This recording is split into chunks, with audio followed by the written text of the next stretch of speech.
Buenas noches, profe. Bien, gracias. Qué bueno, me alegra. Les pido un poquito de paciencia porque tengo una gripa horrible y voy a estar estornudando, entonces voy a tener que apagar el micrófono, en fin, para que me tengan paciencia, ¿ok? Voy a proyectar, denme un minuto, por favor.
Bueno, porfa, ¿me pueden confirmar si ven la presentación?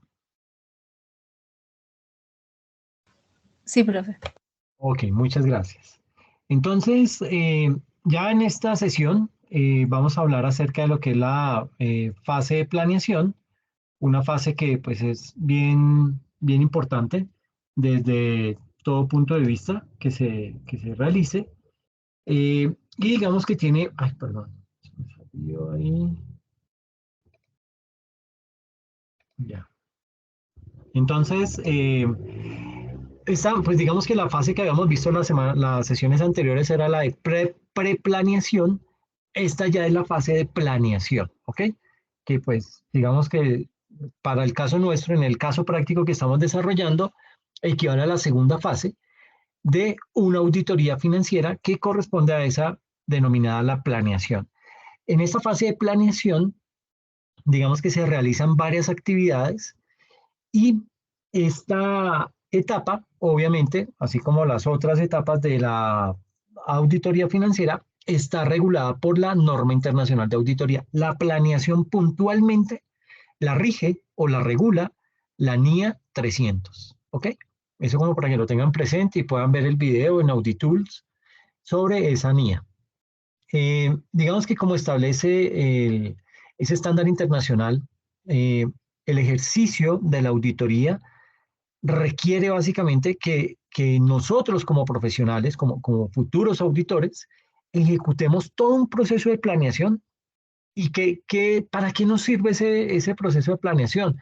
Para garantizar de manera anticipada el alcance de esa labor para la cual fuimos contratados. ¿Ok? Esa es básicamente, digamos que, la importancia que tiene la planeación.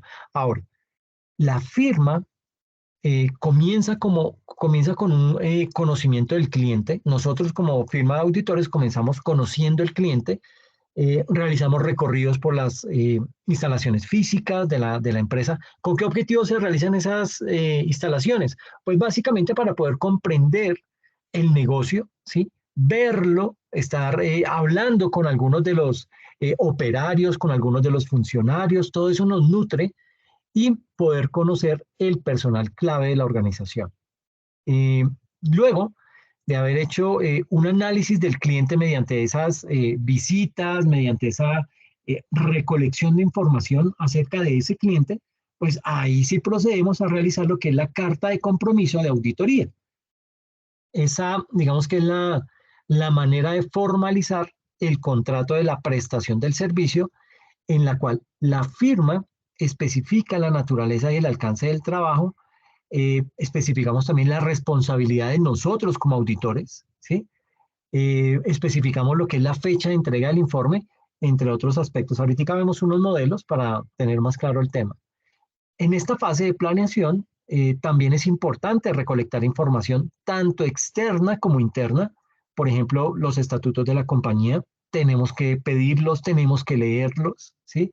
Las políticas contables, hay que partir de ahí. ¿Por qué? Porque digamos que si no evaluamos esas políticas contables, pues posiblemente no vamos a detectar tan fácil los problemas que pueden existir dentro de la contabilidad. Entonces tenemos que entender claramente si esas políticas contables están bien escritas o no. Eh, Tenemos que pedir las actas que hay de reunión de consejo, de asamblea de accionistas, todo ese tipo de cosas. Los estados financieros históricos, obviamente. Tenemos que pedir de pronto revistas o diarios en donde hayan hecho alusión a la empresa, entre otros documentos. Digamos que esos son como el grueso de alimentos, el grueso de elementos que debemos solicitar para empezar a desarrollar nuestra actividad de planeación. Eh, También, digamos que nosotros como auditores, dentro de esta etapa debemos realizar un cronograma de trabajo y en ese cronograma de trabajo nosotros especificamos la fase, digamos en este caso la fase de planeación, qué actividad vamos a realizar, quién es la persona encargada de llevar a cabo esa actividad y la fecha de realización. Digamos que eso nos sirve para ir controlando el avance del proceso de auditoría y poderlo tener controlado. ¿Ok? Básicamente, digamos que ese proceso de planeación, bueno, digamos que el ejercicio de la auditoría requiere que el profesional ejecute un proceso de planeación que le permita garantizar de forma anticipada el alcance de la labor para poder dar cumplimiento a los objetivos propuestos para la entidad auditada.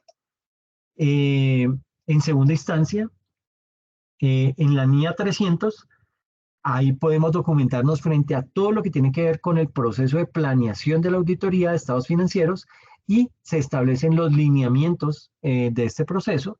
Y en tercer lugar, al respecto, esa NIA 300 exige que se presenten como mínimo los siguientes documentos. Entonces, tenemos lo que es la estrategia global de auditoría y el plan global de auditoría. Esos son dos documentos que surgen dentro de este proceso de planeación de la auditoría. ¿Ok? Entonces, todo lo que vamos a ver de acá en adelante, en esta fase de planeación, es como tal la estrategia y el plan global de auditoría. ¿Listo? Entonces nos vamos a centrar en eso prácticamente, en estos dos ítems. La estrategia y el plan global de auditoría. Entonces, como les decía, uno arranca por conocer el cliente, ¿sí? Digamos que en esta fase de planeación inicia con ese conocimiento del cliente. Este conocimiento del cliente, digamos que, ¿se acuerdan que en la primera habíamos hecho también una parte de conocimiento del cliente en donde lo investigábamos a ver qué tal era, si de pronto estaba por ahí en la lista Clinton, en alguna de estas listas OFAC, etcétera, etcétera? Pues acá también vamos a seguir indagando acerca de ese cliente, pero la diferencia entre esa primera fase y esta es que en la primera fase se hace el conocimiento del cliente para mirar si lo aceptamos y poder determinar si de pronto ese cliente tiene algún riesgo significativo que nos impida realizar el trabajo. Ahora bien, como el cliente ya fue aceptado, ya estamos en el proceso de auditoría, yo lo que vamos a hacer es empezar a conocerlo para podernos empapar muy bien del objeto social que desarrolla la empresa, el tipo de operaciones que lleva a cabo, qué tan complejo es y de esa misma manera poder diseñar todo lo que son las pruebas de auditoría. ¿Para qué? Para poder cumplir el objetivo de auditoría, que es el de emitir una opinión sobre la razonabilidad de los estados financieros. Entonces, en este orden de ideas, aquí dentro del proceso de planeación, específicamente en la primera parte de la planeación que tiene que ver con el conocimiento del cliente, vamos a mirar lo que es, digamos que en primera instancia, las NIA contienen objetivos, requerimientos y guías de aplicación con las cuales el auditor puede identificar y valorar los riesgos de incorrección material debido a fraude o error basándose en el conocimiento de la entidad y de su entorno. Y dentro de la planeación de la auditoría, es recomendable hacer un recorrido por las instalaciones físicas con el fin de comprender mejor el negocio y conocer todo el personal clave. ¿Ok? Digamos que aquí el propósito de hacer ese recorrido de la organización no es más que el de poder comprender al detalle eh, el negocio, ¿sí? ¿Por qué? Porque en nuestra profesión ocurre con mucha frecuencia que cuando aceptamos un trabajo, no solamente como auditores y revisores fiscales, sino también como contadores públicos, vemos que de la calidad de nuestras preguntas podemos llegar a concluir en primera instancia que el trabajo es muy sencillo o de pronto que el trabajo es muy básico y sucede que más adelante nos empezamos a dar cuenta que las cosas no son así de fáciles como imaginábamos. Por eso es que es importante ese recorrido por las instalaciones de la empresa para poder calcular la complejidad de todas esas operaciones que está desarrollando la organización. Entonces, para apoyarnos, digamos que para poder realizar bien ese proceso de conocimiento del cliente, pues vamos a realizar un cuestionario en donde pues pretendemos es conocer el cliente y poder extraer mucha más información de él. ¿Listo? En ese orden de ideas voy a salirme acá.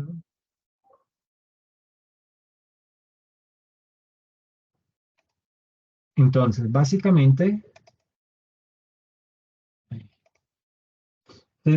tenemos acá otro de los formularios, bueno, de los formatos de encuesta, en donde vuelvo y digo, siempre van a escucharlo decir lo mismo, Estas son preguntas típicas, pero no implica que usted las tenga que desarrollar a cabalidad, que siempre tenga que hacer las mismas preguntas, ¿no? Usted puede ir mejorando la calidad de las preguntas, usted puede ir nutriendo este cuestionario de manera tal que cada vez sea mucho más amplio, ¿ok? Y de esa manera, pues, también dependiendo de las situaciones que estén pasando, pues usted va a poder ampliar ese tipo de cuestionario, lo cual va a ser muy benéfico para usted. Entonces, como les decía, pues todo formato pues tiene ese encabezado eh, y arranca diciendo, como resultado de la reunión realizada con la gerencia, responde a la totalidad de interrogantes que se relacionan a continuación. Entonces tenemos un formato que contiene pregunta, respuesta, referencia del papel de trabajo, fecha de validación, nombre del responsable de la firma que efectuó la indagación y nombre y cargo de la persona con la que se efectuó la indagación. Entonces, aquí usted la primera pregunta es, bueno, ¿cuál es el objeto social de la compañía? Usted lo puede, digamos que lo importante acá sería, existen varios mecanismos. Usted puede reunir a todos y a cada uno, bueno, cuando digo reunir a todos, es reunir al personal clave de la organización y repartirles este cuestionario para que cada uno de ellos lo conteste. O puede dejarlo para que cada jefe de área diligencia esa encuesta con sus subalternos o los que él considere más relevantes para que surtan el desarrollo de esta encuesta y luego se la entreguen a usted para que pueda hacer la tabulación y emitir los respectivos resultados. Por eso se hace énfasis a esa respuesta, a esa referencia del papel de trabajo, esa fecha de validación, el nombre del responsable de la firma que efectuó esa encuesta y el nombre y cargo de la persona a la que se le efectuó esa indagación. Entonces, podremos preguntarle de pronto al eh, director de producción, bueno, ¿cuál es el objeto social de la compañía? Puede que él de pronto no lo conozca, no lo tenga claro o sea tan limitado el conocimiento que él tiene frente al objeto social que simplemente lo limita a lo que él hace, ¿sí? Por decir algo, si la empresa tiene varias líneas de producción y él solamente se encarga de una, pues dirá que el objeto social de la compañía es la fabricación de zapatos para dama, por decir algo. Se le olvida que también hay para niño, hay para hombre, hay zapato deportivo, hay zapato para deportes extremos, etcétera, etcétera, y él de pronto no tiene la percepción de que existen esos otros productos que conforman el desarrollo del objeto social de la compañía. ¿A qué sector económico pertenece a la compañía? Digamos que con estas preguntas que a priori son como muy básicas, son preguntas que en principio uno asume que todos deberían saber, pues se va a llevar sorpresas, ¿sí? Va a poder determinar que no todo el mundo tiene claro el objeto social de la empresa, que no todo el mundo tiene clara la parte estratégica de la organización, sea porque no la han socializado o sea porque no le interesa o qué sé yo, qué razón puede haber ahí detrás de eso. Pero básicamente uno con este tipo de encuestas lo que hace es filtrar ese tipo de información. La tercera pregunta, ¿la empresa pertenece a algún grupo económico, algún conglomerado? ¿Es el holding de algún grupo, etcétera, etcétera? Si la respuesta a que la pregunta pertenece a un grupo económico fue positiva, entonces ¿es una compañía controlante o es una compañía controlada? Porque eso determina varias cosas. Si es controlante, tenemos que mirar si, es decir, cómo hace el tema de los estados financieros consolidados, ¿ok? Si es controlada, entonces cómo emite la información para la entidad controlante para que la controlante consolide los estados financieros. El otro ítem es, ¿la compañía tiene sedes o sucursales? ¿Cuántas y en qué ciudades? ¿Cuáles son las áreas y o dependencias que existen en la compañía? ¿Cuántos trabajadores tiene la compañía? Esto puede determinar si es una pyme, si es una gran empresa. Dependiendo de esa categoría, pues uno puede ir filtrando de qué tamaño es la empresa y de esa manera pues puede ir mirando cuáles son las responsabilidades y a qué grupo de las normas internacionales de información financiera pertenece a esa empresa. ¿Qué superintendencia vigila, inspecciona y o controla a esta organización? ¿Cuáles son los contratos con terceros que tiene la compañía? ¿Cuántos socios tiene la compañía? ¿La compañía tiene junta directiva? ¿En qué marco de información financiera se encuentra clasificada según los estándares internacionales? ¿La empresa tiene un solo cliente? ¿Qué compañía? Si la respuesta a la pregunta anterior es negativa, ¿cuáles son los principales clientes de la compañía? Y digamos que con esto, pues lo que empezamos a hacer es a indagar acerca de esos clientes para poder determinar si de pronto alguno de ellos tiene problemas de reputación, algún tipo de problema jurídico, etcétera, etcétera.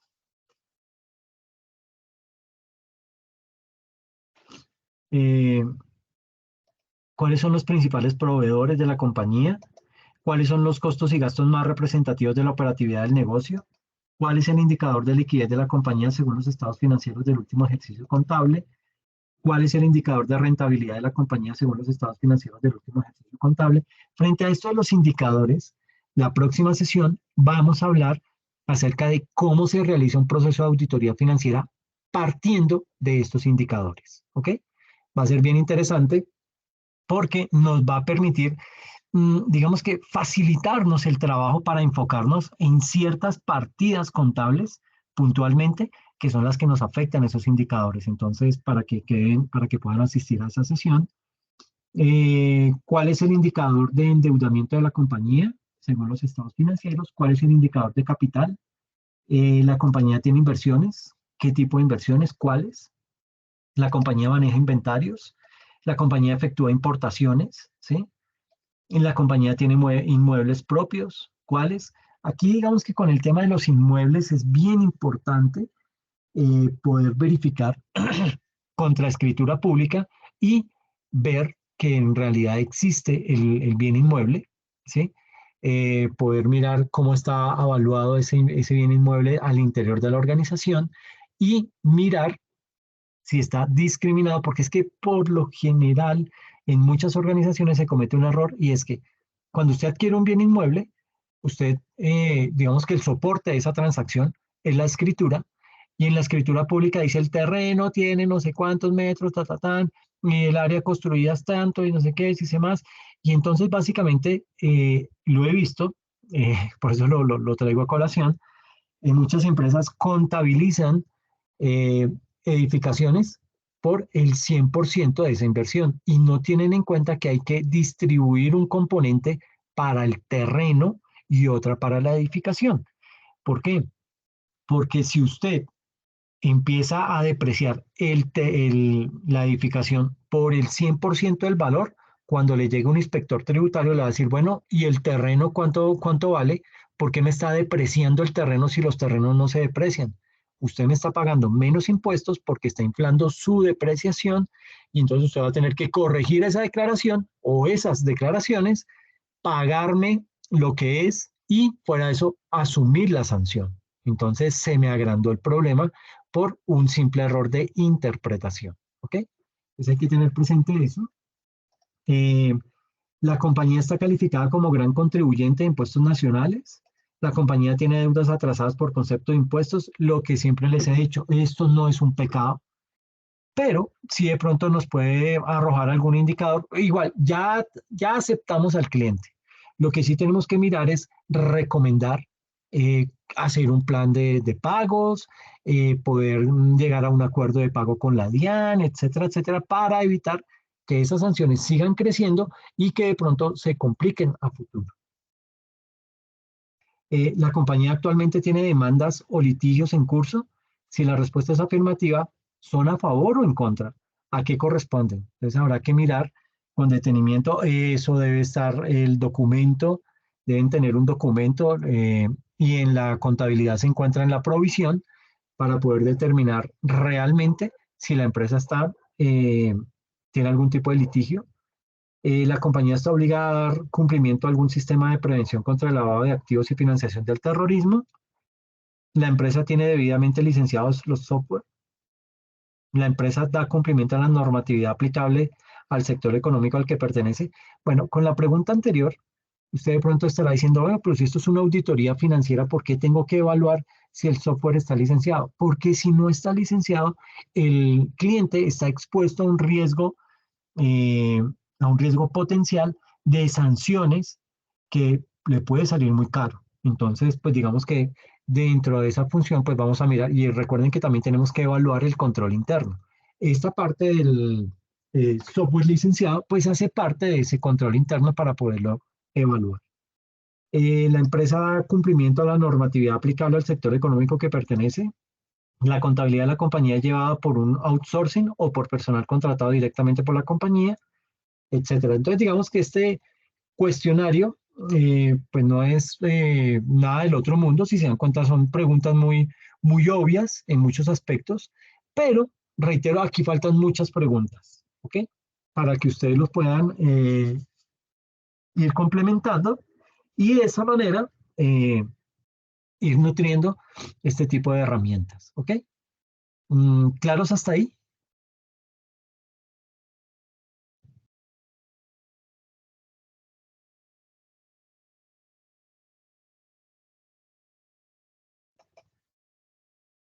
Bueno.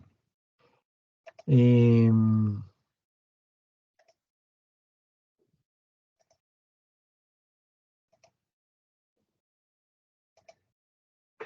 entonces ya, bueno, digamos que eh, después de que ya hemos hecho ese cuestionario, lo que podemos proceder, ¿esto por qué no anda? Ya.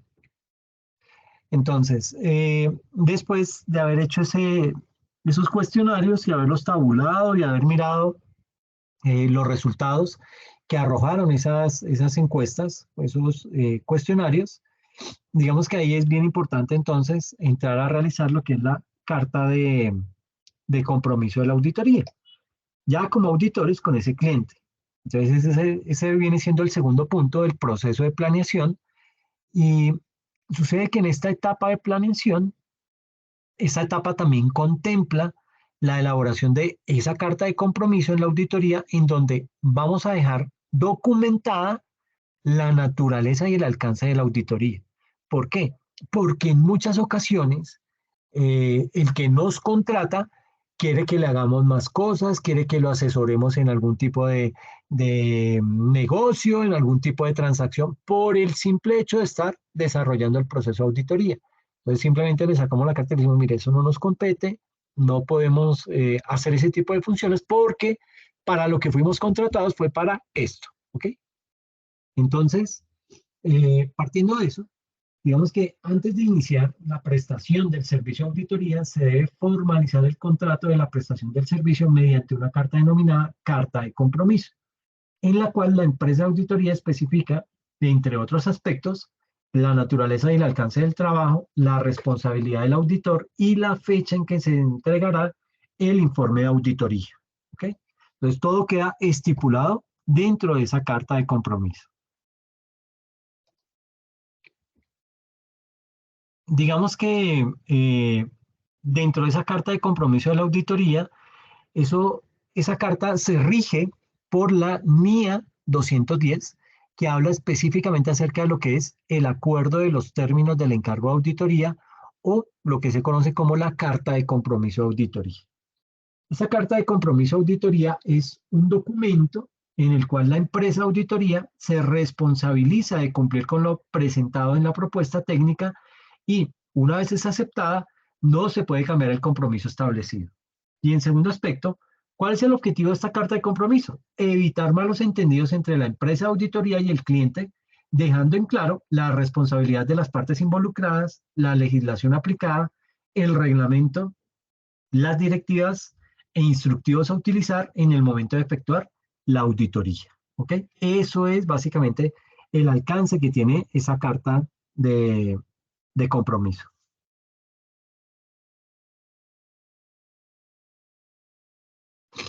Entonces, veamos cómo se elabora una carta de compromiso de auditoría. Ay, perdón.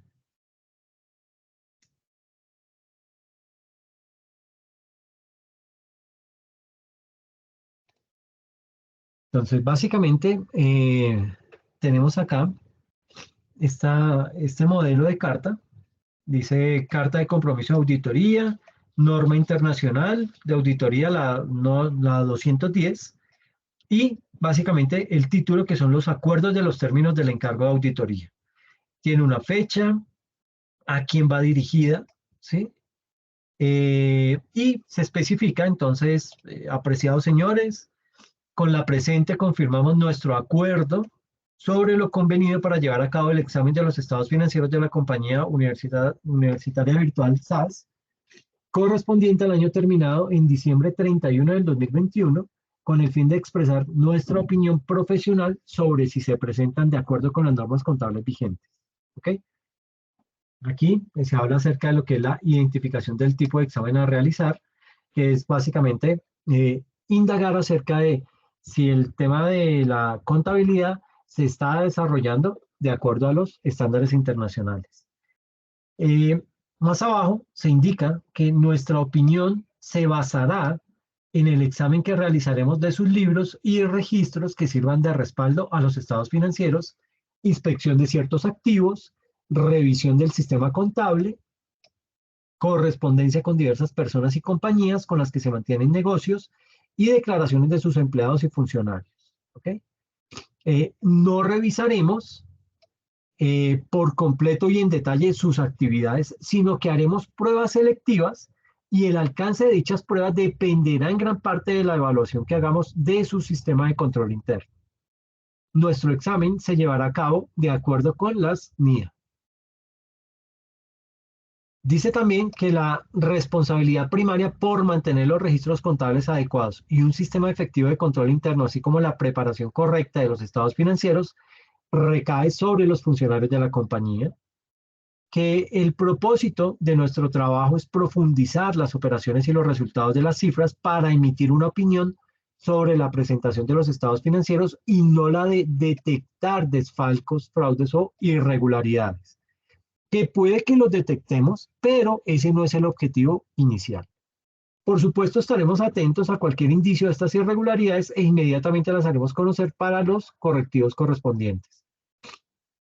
Aquí resaltado dice la responsabilidad del auditor, lo que implica hacer la aclaración de las limitaciones que tiene la labor de auditoría, es decir, que la auditoría es una revisión selectiva, no de todo, el 100%, que no busca la existencia de fraudes o irregularidades en la información, dado que el objetivo de la misma es el de dar una opinión sobre esta, aunque sin dejar a un lado el hecho de que en el caso de que efectivamente existan las irregularidades y sea posible la detección de las mismas para el auditor, él mismo informará sobre ello. ¿Qué realizaremos? Unos trabajos previos en sus oficinas durante los meses tales y tales de tal año. Regresaremos para hacer la revisión final de las cifras a partir de tal fecha. Y en el cumplimiento de los procedimientos obligatorios de auditoría, enviaremos a nuestros delegados para que estén presentes y observen la toma de inventarios físicos al término de tal fecha y auditaremos los siguientes estados financieros. El estado de situación financiera con corte a tal, el estado de resultados, el estado de flujos de efectivo con corte, el de cambios en la situación financiera y las notas a los estados financieros. Como acordamos, en las reuniones previas a nuestra contratación, su personal deberá tener preparada la siguiente información. Entonces habrá que ver el comunicado anexo, relación de información, auditoría de estados financieros. Y aquí básicamente lo que le decimos es que nosotros como firma de auditoría nos comprometemos a entregar nuestra opinión sobre los estados financieros antes del 31 de marzo de 2002. Cordialmente, firman gerente de auditoría, etc. Entonces, este modelo es un modelo de carta de aceptación del proceso de auditoría que cumple con la NIA 210, ¿ok? Y resaltado en amarillo, ahí veíamos o encontramos los requisitos mínimos que debe contener esa carta. Además, en la misma NIA 210 se encuentra plasmado también un modelo de carta de compromiso. Entonces, también se pueden apoyar en, ese, en esa carta, ¿ok? Que aparece dentro de la NIA. Permítame.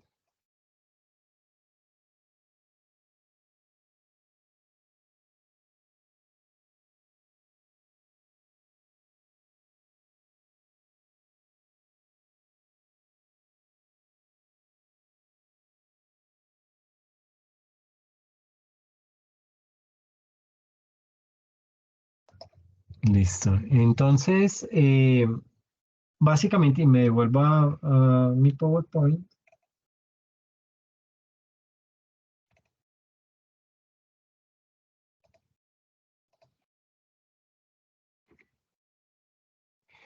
Digamos que en esta fase de planeación también resulta bien importante recolectar la mayor cantidad de documentos e información posible. Ojalá información tanto interna como externa, ¿sí? Porque es que si usted solamente se centra en la información interna, pues posiblemente se va a sesgar, posiblemente va a tener el panorama incompleto de toda la operatividad de la empresa. Entonces hay que pedir información de las dos vías, tanto internamente de la empresa como externa. Aquí, digamos que esa información interna, ¿qué contiene? Los estatutos de la compañía, los manuales de procedimientos, las políticas contables, las actas de asambleas de accionistas, junta directiva, etcétera, los reportes de la junta directiva. Bueno, ¿por qué es importante pedir las actas? Porque en esas actas, por lo general, cuando son actas de, bueno, cualquier tipo de reunión, digamos que quedan unos compromisos que deben desarrollar ciertas áreas o ciertas personas. Básicamente lo que hacemos con eso es mirar y hacerle seguimiento si esas actividades o esos compromisos que quedaron fijados en esas actas en realidad se están cumpliendo, en realidad se están desarrollando. ¿Ok? En caso que no, pues ya entraremos a mirar a hacer las respectivas recomendaciones al respecto. Todo lo que tiene que ver con los reportes de la gerencia a la junta directiva, contratos de toda índole, correspondencia con con entidades de vigilancia y control, correspondencia con abogados, si es que ha habido, cuál es el certificado de Cámara de Comercio. Reitero, esto es bien importante. ¿Por qué? Porque uno de los principales hallazgos es que podemos encontrar que dentro de los certificados de Cámara de Comercio o certificados de existencia y representación legal, existe una descripción de un objeto social demasiado grande y amplio que lo único que nos va a traer son problemas a futuro.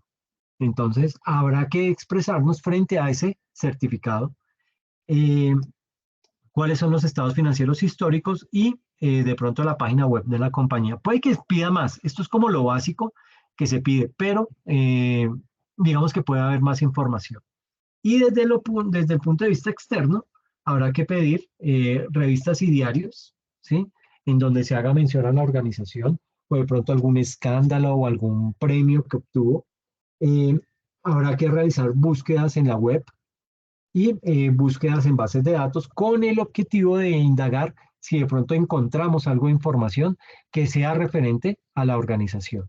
Entonces, básicamente, con toda esta información, lo que vamos a hacer es que vamos a poder determinar realmente a qué se dedica la compañía, cómo es que está conformada la compañía, cuáles son sus órganos de administración, cada cuánto se reúne la junta directiva, cada cuánto se reúne la asamblea de accionistas.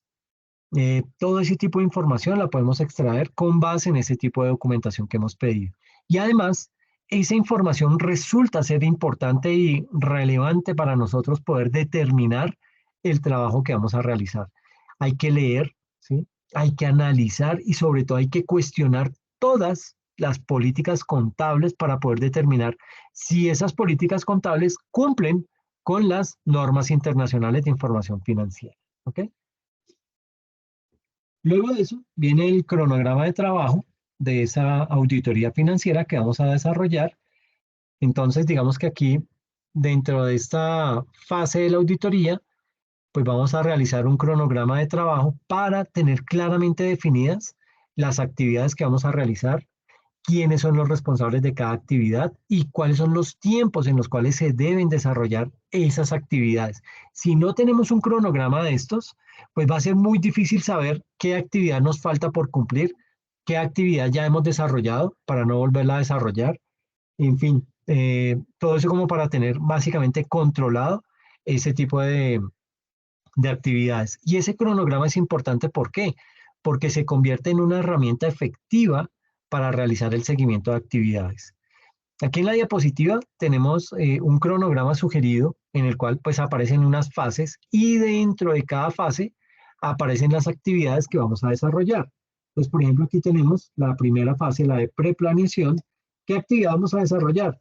Reunión con la gerencia general, el diligenciamiento del cuestionario de aceptación del cliente, la entrevista con el auditor predecesor, consecución de la documentación interna y externa base, revisión de los estados financieros y elaboración de la propuesta de auditoría. ¿Quién va a hacer cada punto? ¿Sí? ¿En qué fecha lo van a realizar? Para poder tener eso controlado y saber si se hizo o no se hizo, si está pendiente o qué ha pasado con eso. De la siguiente fase, que es la fase de planeación, ¿qué actividad vamos a desarrollar? Entonces, la carta de compromiso de auditoría, envío al cliente la carta de compromiso de auditoría, que la firme, que quede sellado para que tengamos eso como evidencia, como un papel de trabajo. Eh, Vamos a diligenciar el cuestionario de conocimiento del cliente, vamos a determinar la materialidad y la importancia relativa, que esto lo vamos a ver en la sesión próxima, en donde vamos a poder, mediante técnicas, poder determinar qué es material, o sea, qué es relevante en un proceso de auditoría y qué no es tan relevante. Entonces, para centrarnos solamente en lo relevante. Luego viene otra fase que se llama evaluación de controles clave, en donde hay un cuestionario también para evaluar esos controles. Haremos un recorrido por las instalaciones, conocimiento de las dependencias y presentación con los jefes de área. Luego viene lo que es la fase de ejecución, en donde determinamos la materialidad e importancia relativa, determinaremos lo que son las pruebas sustantivas, eh, haremos la ejecución del programa de auditoría de los estados financieros. Luego viene la otra etapa que se llama comunicación de resultados, en donde elaboraremos el informe, enviaremos ese informe al cliente con firma y sello de recibido y haremos la reunión con el cliente para la socialización de ese informe de auditoría con corte a la fecha que lo hayamos optado por hacer. Y luego viene lo que es la etapa de ejecución, en donde pues haremos lo que es la ejecución del programa de auditoría y el precierre de ese proceso en el cual hemos estado inmersos. Viene luego lo que es la comunicación de resultados, entonces viene lo que es la elaboración de ese informe, se envía al cliente el informe de auditoría de precierre como para que él lo lea, para que él haga las observaciones que tenga, es decir, es bueno darle como esa oportunidad al cliente para que esos hallazgos que encontramos y sobre los cuales nos pronunciamos, pues también mirar él qué opina frente a eso. De pronto es nuevo para él, no lo conocía, o de pronto él dice, ah, no, si eso hace parte de la dinámica, en la empresa funciona de esa manera, no sé qué, si sé más. Entonces digamos que es como para ir afinando ese informe para que cuando lo hagamos ya definitivo, pues no vayamos a tener choques de pronto con alguna de las autoridades, aunque pues digamos que si hay un choque, pues no hay problema, porque si eso fue lo que usted encontró, esa fue la información que le dieron y con base en eso usted hizo las pruebas y arrojó ese tipo de resultados, pues nada que hacer, usted emite su informe y listo, sí, ya depende de ellos si les gusta o no les gusta. Pero sí básicamente lo que se hace es socializarle ese preinforme para que él haga como los descargos, como para que él diga si está de acuerdo o no, etcétera, etcétera. ¿Okay? Luego viene lo que es la ejecución, aquí ya viene todo el proceso de determinación de pruebas sustantivas y la ejecución del programa de auditoría de esos estados financieros. Y viene por último lo que es la comunicación de resultados, que es la elaboración del informe de auditoría, el envío de ese informe de auditoría al cliente y la reunión con el cliente para socializar el informe de auditoría con corte a diciembre de 2021, es decir, la sustentación. Esa sustentación es de pronto de lo más importante en ese proceso de auditoría, porque ahí es a donde vamos a defender nuestro trabajo, a donde vamos a mostrar con pruebas qué fue lo que sucedió, qué se hizo en cada etapa del proceso de auditoría, cómo está la empresa, qué encontramos en ese proceso de auditoría y lo vamos a hacer evidente, lo vamos a publicar. ¿Okay? Y ya luego entonces entraremos a la siguiente evaluación, a la siguiente etapa, que es la denominada evaluación de los controles. Eh, Básicamente, entonces, como les digo, pues esos son los componentes de la etapa de planeación, que es hacia donde deben llevar la segunda actividad que está planteada en el taller de la unidad número 2. Pero vamos a realizar la próxima sesión unos tips sobre qué es el tema de eh, cómo se determina la materialidad dentro de una auditoría de estados financieros, y también el tema que tiene que ver con, se me fue la palabra, eh, la fase de planeación con, ay, se me fue, no me acuerdo qué era lo que iba a decir, perdón. Pero sí, básicamente lo que vamos a hablar es de esos componentes para poder desarrollar claramente un proceso de auditoría. Entonces vamos a hablar, ya me acordé, de los indicadores financieros. Indicadores financieros que nos pueden ir mostrando en dónde están las debilidades de la empresa, porque un indicador financiero, pues básicamente es una operación, ¿sí? Y esa operación nos dice si la empresa está bien o está mal, ¿sí? Entonces, con base en eso, vamos a mirar qué tan chévere o qué tan dificultoso nos resulta desarrollar un proceso de auditoría de estados financieros partiendo de los indicadores financieros, pero es un ejercicio bien interesante. Entonces, eso es lo que vamos a ver la próxima sesión.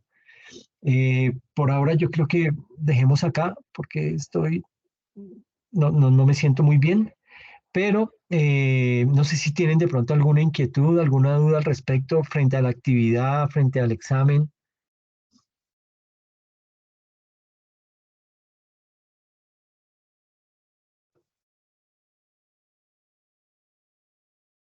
No sé si quieres hablar, Elizabeth.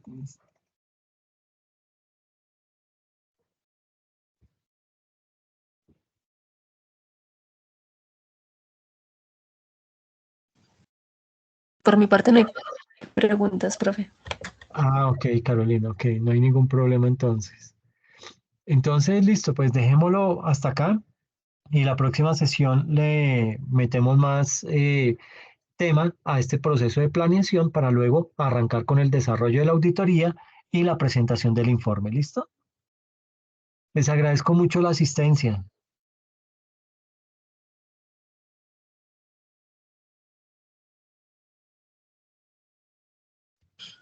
Gracias, profe. Una feliz noche. A ti, cuídate mucho.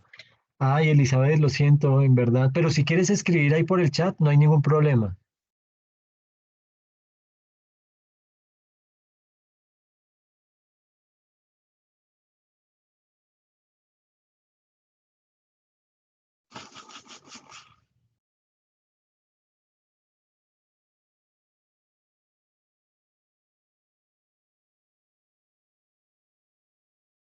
Ok, Elizabeth, no hay ningún problema. Te agradezco mucho la asistencia y nos vemos dentro de 8 días, ¿ok? Que estén bien. Ok, a ti. Cuídense mucho.